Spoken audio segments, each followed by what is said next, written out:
sommes en 2006 et le petit Robin, alors âgé de 8 ans, est déjà passionné de BD et d'aventure. C'est pourquoi un mercredi après-midi, il décide de créer son plus grand chef-d'œuvre, les aventures de James Jones. Je l'ai pas encore ouvert depuis que j'ai retrouvé, mais il est grand temps de vous partager ça. Parce qu'on critique Pokémon, on critique Game of Thrones, mais cette fois je vous propose de me critiquer moi. Attends, donc si je comprends bien, on va faire la critique d'une BD créée par un gosse de 8 ans, et ce gosse c'est toi? Bah en fait dans mes souvenirs j'avais mis plein de trucs débiles dedans et j'avais envie de leur partager, donc du coup ouais c'est un petit peu ça le concept. Je vais chercher le popcorn. Je m'appelle Airboy et je vais vous raconter l'histoire de James Jones. Showtime.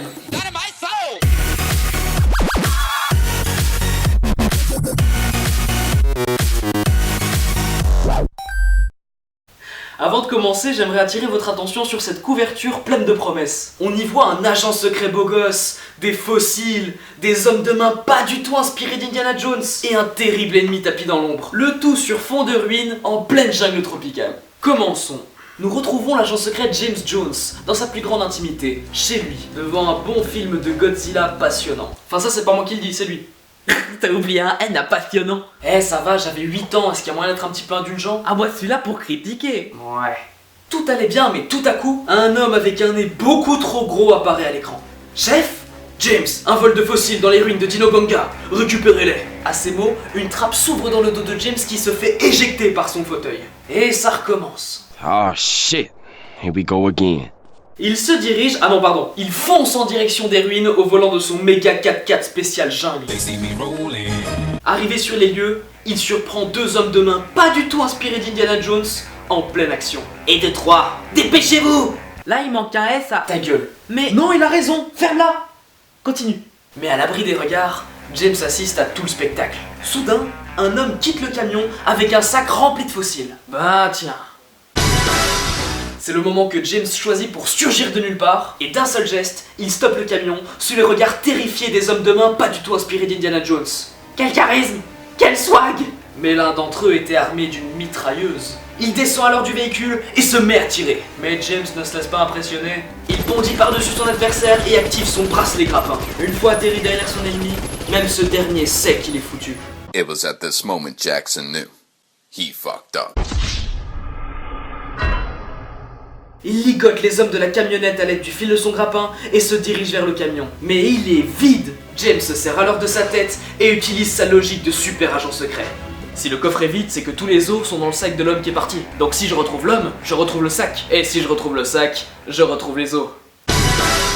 Mais il est déjà trop tard. Pendant ce temps, l'homme en question a déjà vidé le sac pour reconstituer le fossile. Mais au moment de poser le dernier os, le fossile reprend vie et pète un gros cap sa mère. James entend du bruit à l'étage et décide de monter pour voir ce qui se passe. Il tombe alors nez à nez avec le dinosaure. Pour la première fois de sa vie, James est perplexe. On ne m'a pas appris ça à l'école d'agent secret.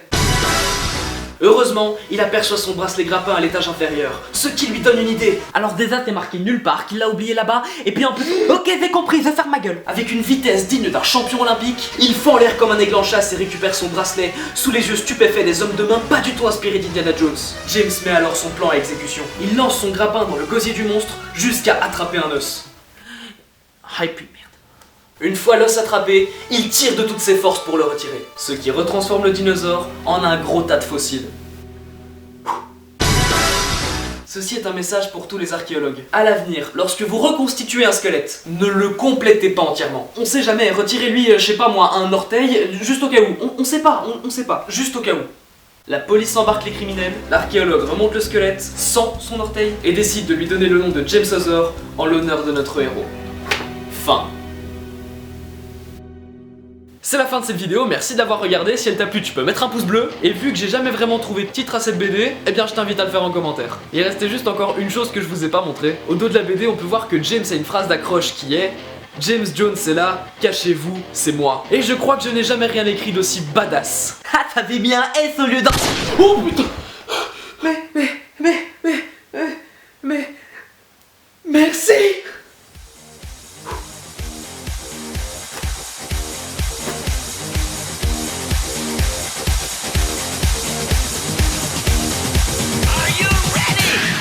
Drop the bass!